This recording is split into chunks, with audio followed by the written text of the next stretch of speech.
U.S. scientists have amassed planetary-scale data from people's smartphones to see how active we really are.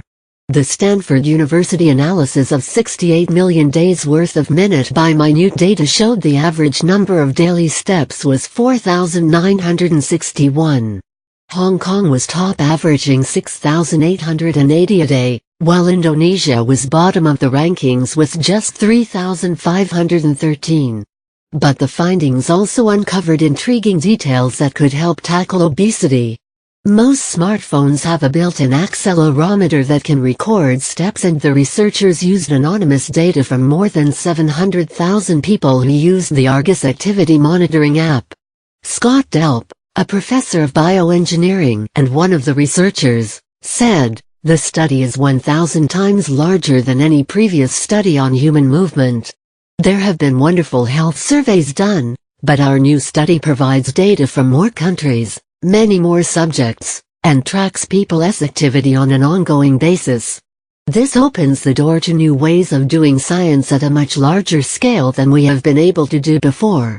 The findings have been published in the journal Nature, and the study authors say the results give important insights for improving people's health.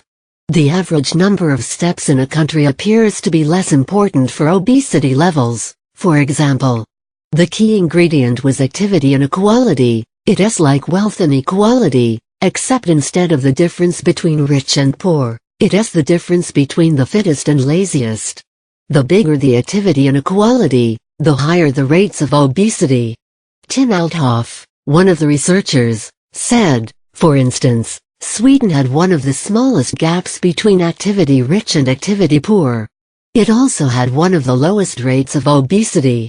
The United States and Mexico both have similar average steps, but the U.S. has higher activity inequality and obesity levels. Global sleeping patterns revealed by app data. Has wearable tech had its day? Is that fitness tracker you're reusing a waste of money? The researchers were surprised that activity inequality was largely driven by differences between men and women. In countries like Japan, with low obesity and low inequality, men and women exercised to similar degrees. But in countries with high inequality, like the US and Saudi Arabia, it was women spending less time being active.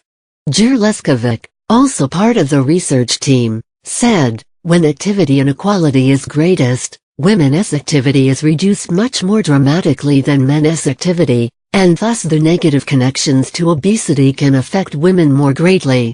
The Stanford team say the findings help explain global patterns of obesity and give new ideas for tackling it.